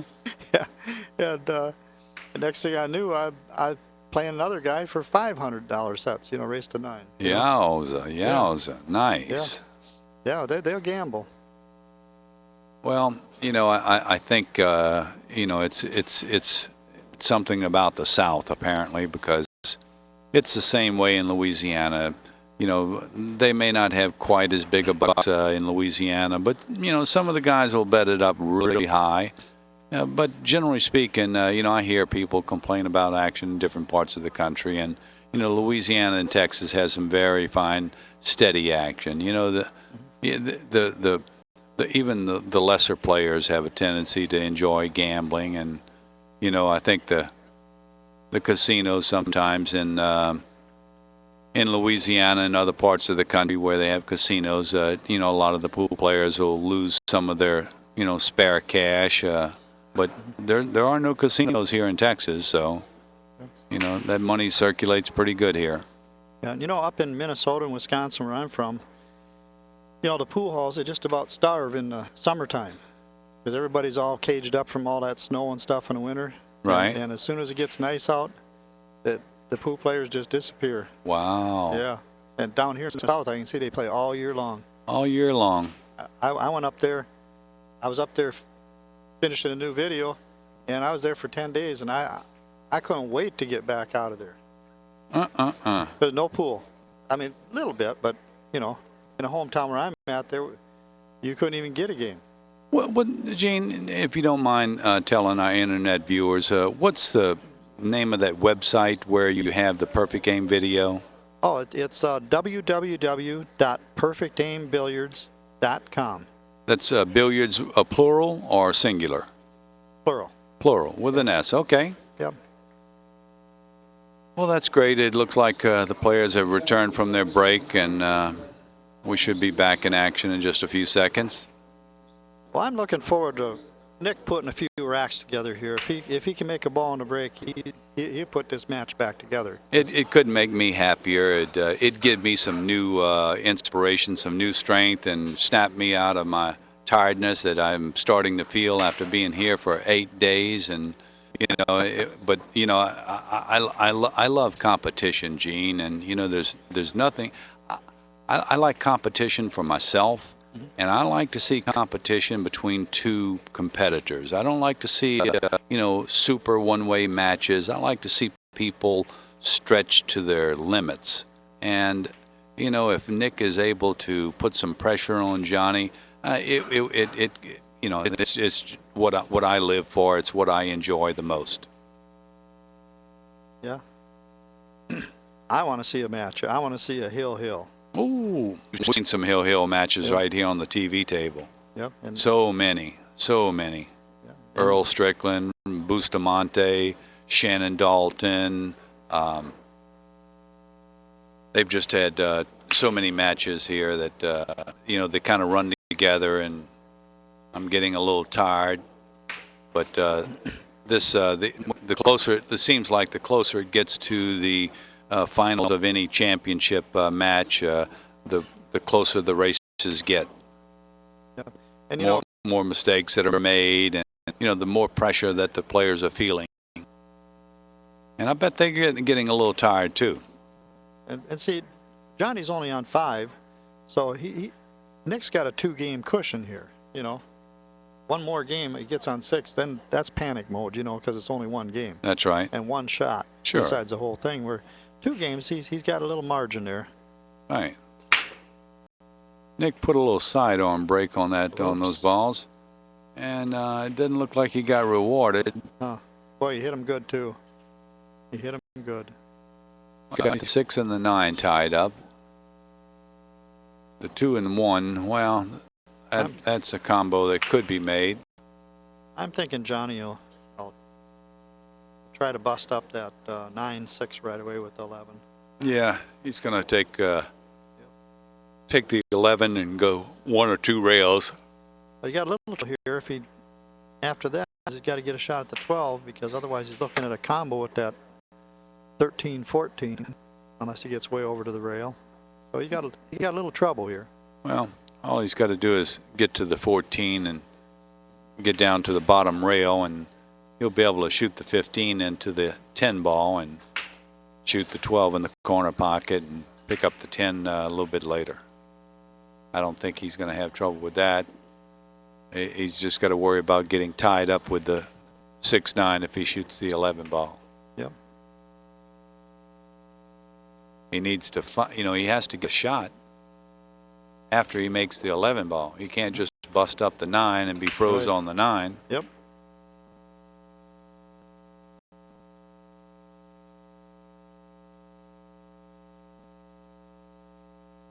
Yeah, I got to be careful you don't get froze on a ball or something weird happen.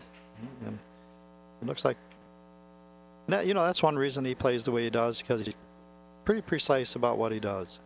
And he looks at all the avenues. No, Johnny Archer is not on the hill. He's on 5. It's a race to 7. Nick has one game. Well, Nick's fighting back tonight right now. We got a board driver from the internet forums there, and he's come out to support the tournament. Didn't play in any of the events, but spent his hard-earned dollars to come here and support the Galveston tournament. Do a little gambling, spend some money, eating some good food. Boy, and I'll tell you, the restaurants have some really great food here. I haven't left the hotel, but maybe twice in the last 8 days, and that was one trip this morning where I went out with my son who came into town to spread a few dollars around. Well, he's got a little pickle here. Just what we were talking about kind of happened. He's got the 13-14 combo. I don't know if he's going to cut the 9-ball in or is he going to bank it. Man, I'd rather kick that 14 in. Yeah. But that's that, what do you call it, the devil pocket? Yeah, that's a devil pocket. I don't think I'd do it. Well, well, look here. He's gonna. Yeah, I think that's the, no. Yeah, he's looking at, going in, go after the 14, bust up that 10-12, like I mentioned before. Mm-hmm. He just got to watch out for the slide. I think that if he hits it at a slow speed, I think he'll have less chance of sliding. I think he'll bounce off the rail. Right. I mean, he's looking careful. Look how careful this man is. Yep.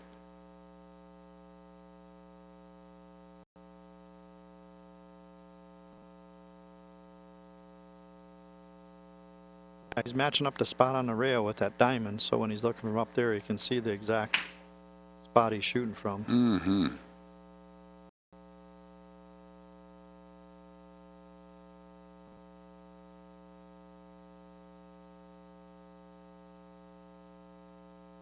Beautiful. Perfect.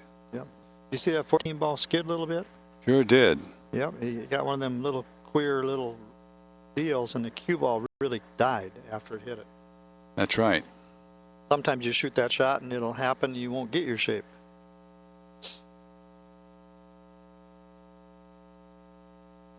Yeah, we see Casey Killian from New Orleans down here visiting the tournament. Again, another man come down to support the Taylor Road production, this Galveston World Classic tournament. And didn't play in the tournament, just came down with his family and staying at the hotel, spending some of those, Katrina dollars. I think everybody in Louisiana still got a few Katrina dollars left over.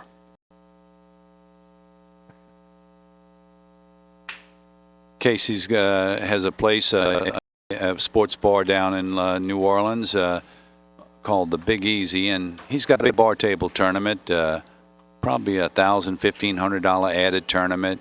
Got a little restaurant inside, cook some great food. They had a tournament recently, probably 3 months ago, and so about every 3 or 4 months they have this nice bar table tournament. You play a little bar table, don't you, Gene? Well, I'll tell you, I was known as a bar table player for years.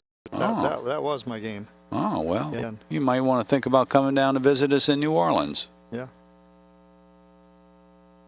In fact, I never played on a big table much, hardly at all, till about, 95. Wow. Yeah. They didn't even have one in the town where I come from.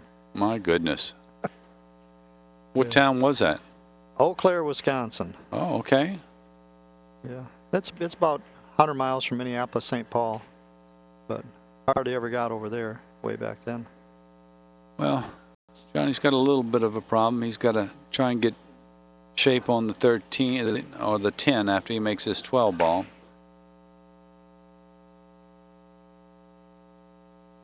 Well, he puts just enough inside English to keep from running into the 13.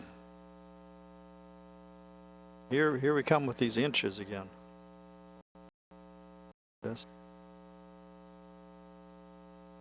He's paying attention. This rack would be so easy if you could just buy an inch this way or that way. $20 for an inch. I hear 30? I think in a tournament like this, you'd have to get at least 100. Yes, indeed. 100 an inch.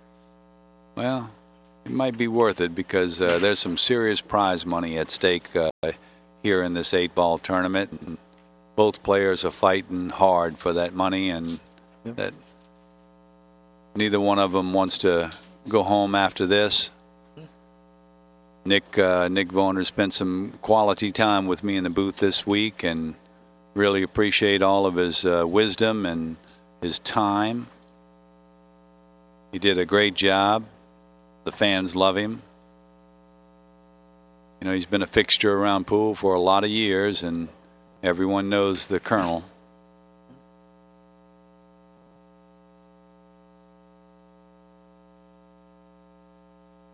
I've been trying to guess what he's going to do here, and I guess we'll know when he gets down. I guess he's going to go for shape on the side with that 10. That's exactly what he did. The man cannot play much more precision pool than this. No. It looks like he's going to shoot the 10 on the side. Maybe stop it or roll forward a little bit. So we get a little angle on that 9. Well, you can shoot this 9-ball right now and come right back up the table with a perfect shot on the 10-ball and just stop the cue. You know, you're right. You know, it's not that difficult of a shot, and he's coming right at the 10, so he doesn't have to make shapes running into the lane for the 10-ball. Yep, I think absolutely right. That 10-ball is one he'd want to get straight in on. That's all he wants to do. Look how careful he's being. I mean, he walks down there and he wants to see the exact spot that he wants that cue ball to come to final rest. He's going with the side.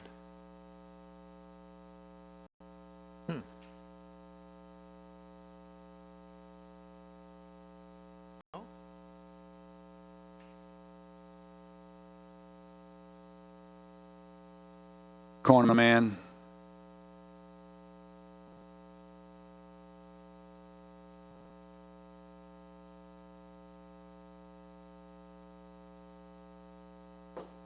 You're right. Well,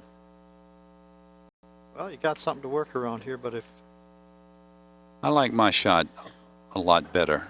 Yep. He didn't have to make shape. Now he's got to come across between the 3 and the 6 or on the other side of the 6. You know, if he goes towards the side pocket, he risks scratching. The other way, all he had to do was make that 9-ball and come right back up table. See, the tough part about this is he's got to get the speed right because he's going across the line. Exactly. He's got about a 1.5 foot, 2-foot window where the shot would be easy. But I guess 2 feet isn't too bad, but we'll see what happens here. Jay Helford says, come down and run into the 6-ball, okay? Yeah, that would be perfect, wouldn't it? Yeah. Well, he may. He might just do that. That's his goal, I think. Yep. How you like that? What does Jay Helford know? Bingo. When he was down here, yeah. When he was down here, he didn't know anything, but now he's back home. He knows everything.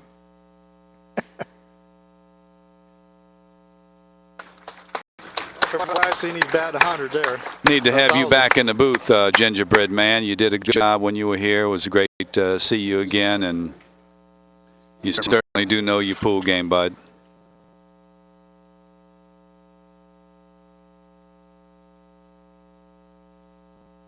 Oh, that's kind of you, Jay. Thanks much. IB 101 584. Same to you. Thank you much. That's the real Toupee J. And this is the real Joey A. For those of you who are just joining us, I'm Joey Auguzin from the Internet Pool Forums, and I'm here in the booth with Gene Albrecht of Perfect Game. We've got a great match here. Johnny is just burning the candle at both ends. He's leading the match 6-1. This is a race to 7. It's 8 ball. Johnny's just playing a fantastic pool. Yeah, I just seen somebody asked me if I living in Phoenix, and no, that was just temporary. I was there giving the lessons and promoting the video, and then I went to Denver, then Iowa, and then back home, and now I'm down here in Galveston on the road. On the road again. I might never go home.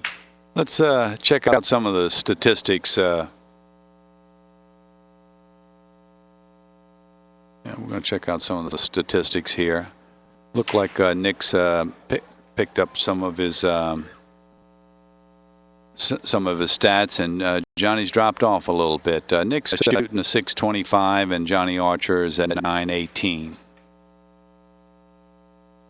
Well, if he makes the ball here, it's going to be perfect.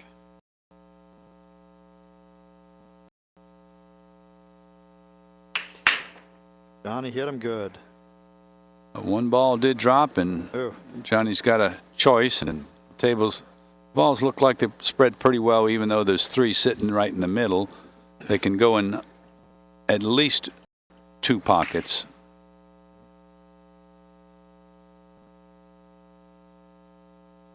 All Johnny's got to do now is just do what he does. Come on, pick it, Gene. Stripes or solids? Well, I kind of like the solids, but the stripes aren't bad either. But he's got the one ball is the only trouble ball. Yeah, and what he could do with this. Tell you what, I hate shooting that 6 ball right now. You know, it's an easy shot in the side pocket. You know, after you shoot the 1 ball, you could shoot the 6, then the 2, then 8. You know, if you cleaned up that 7-4-3. I'd like the 6 and then the 4 ball. Yeah. I think he's going to shoot that. That one going aside? I don't think so. Oh well, if the 1 ball goes in the side, that's a whole new ball game. We can't see the angle from here. It don't look like it does.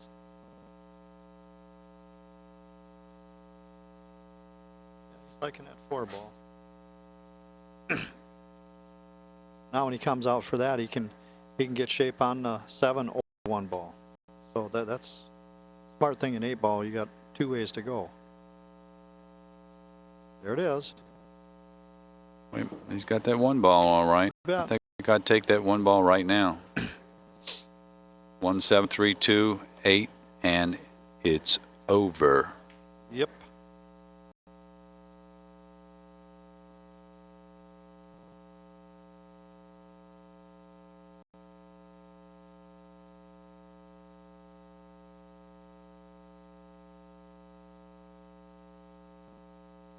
In fact, Joey, one thing I did notice is Johnny Archer is left eye dominant. Yeah, he's got that cue stick planted under his left eye. You're right. Yep. And you know, one thing I noticed that I was at the last pro tournament I was at. What's that? It seemed to me when I was watching about 80% of the players are right eye dominant, left-handed, or left eye dominant, right-handed. Such a high percentage. And I'm gonna do a little more research on that, but that's kind of a. Give me those percentages again. It seemed to me about 80% of the people, the players that I watched on a tour when I was playing, is they were right eye dominant, left-handed, or left eye dominant, right. They were opposite hand of what their dominant. Really? Yeah. Yeah, that's I'd like to hear more about that, about your research, that's for sure. It was just from what I noticed watching, because, and John, one of them, he's left eye, right-handed. Mm-hmm.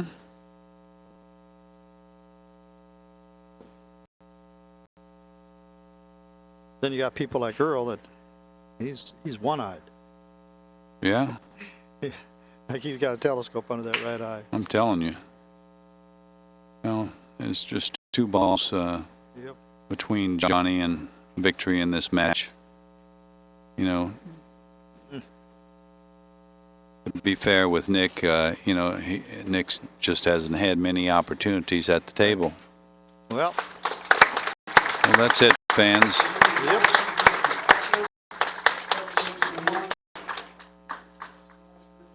Nick playing as good as always. Well, he sure got it done. Well, yes, indeed.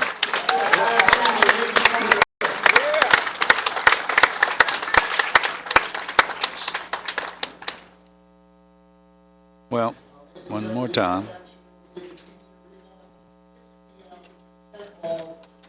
6 p.m. Don't forget. Come back here to the booth at 6 p.m. and we're going to have some people in the booth and we're going to do some more live streaming. Mike DeShane has walked up to the table. We can't wait to hit balls on the TV table. Gene, it's been great working with you. We had a lot of fun here in the booth, and I wish you well with your perfect aim. I hope that you'll give us the opportunity for you to come back in our booth in the near future. And once again, thanks very much for your help in the booth. I had a great time. Well, thanks. I really enjoyed it too, Joey, and it's a new experience for me, and it's one I want to repeat. Well, great. Thanks again. Thank you.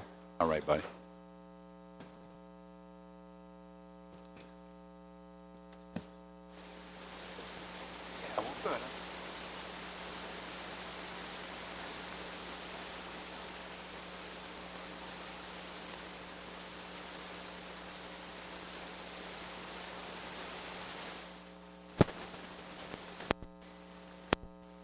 To Nick Varner in the fourth place match for the 8-ball. Congratulations. Thank you very much.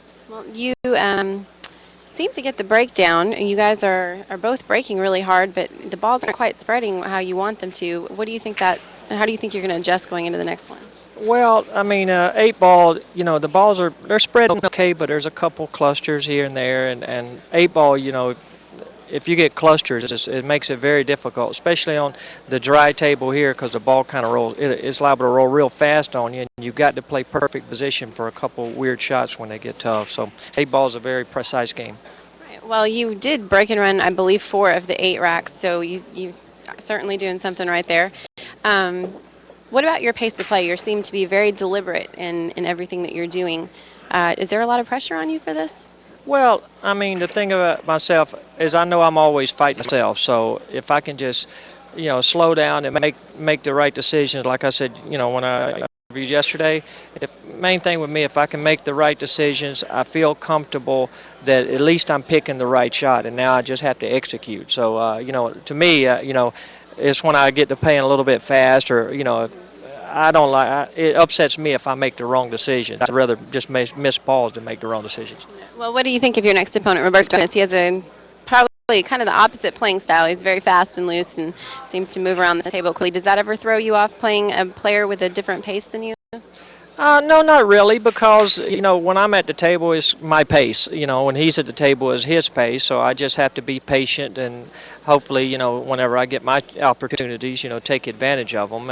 You know, the match today was kind of a bittersweet, you know, win, because Nick and I are business partners. We're great friends, and you know, he's always been, you know, my hero. So it's a tough one to play there, but he played a wonderful tournament. You know, I could see he's over 60 years old, and he's out here finishing in the top 4 with all the young guys. So, you know, that comes from just knowledge and, you know, grit and everything that he has to offer.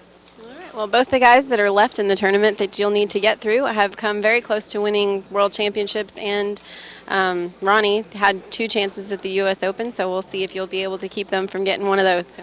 Well, thank you very much, and I appreciate it. Thanks for joining us, guys. We're going to have Shane Van Boning and Francisco Bustamante on the table here at 6. Stay tuned.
Varner. And, this is where I sit. This is the headset. It's just a simple headset. Testing. Oh, as a matter of fact, go ahead and put it on. And we might be live right now. Oh, really? Yeah. That'd be pretty interesting. Anything we say can be used against us in a court of law. Oh, hold on. I think we're live. Let's check the chat room. They'll let us know if we're live. Okay.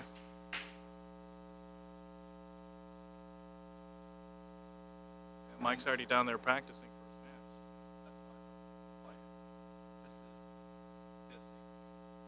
match.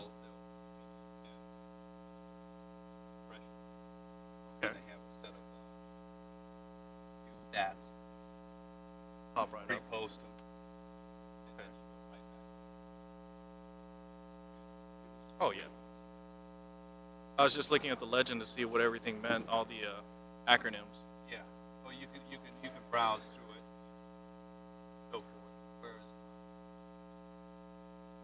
it? You can hit F5 too, because it's a good shortcut to know.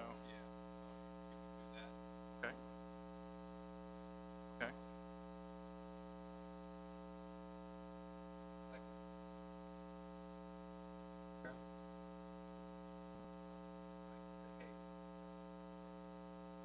Hey, everybody in the forum, can you hear us?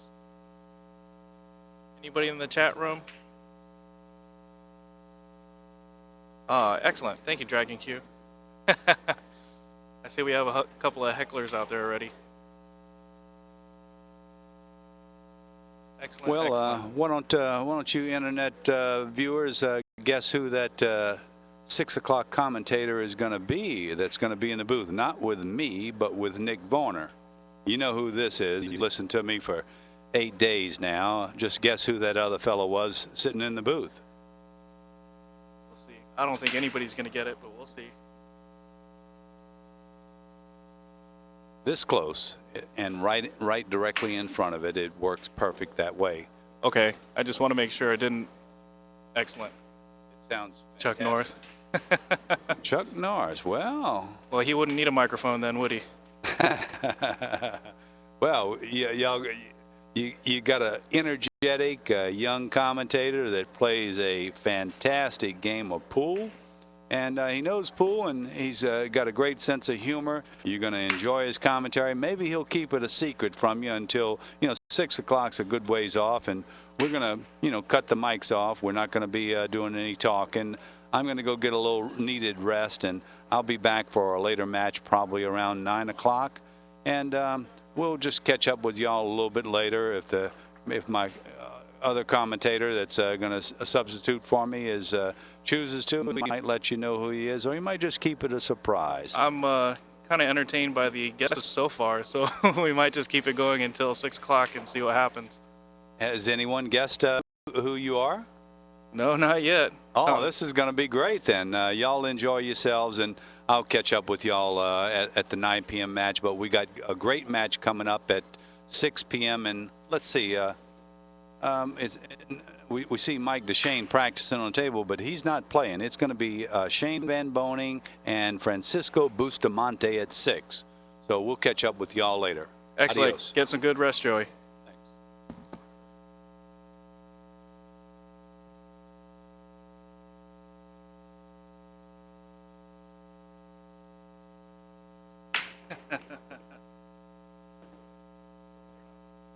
Yeah, that's live. What do you mean? Well,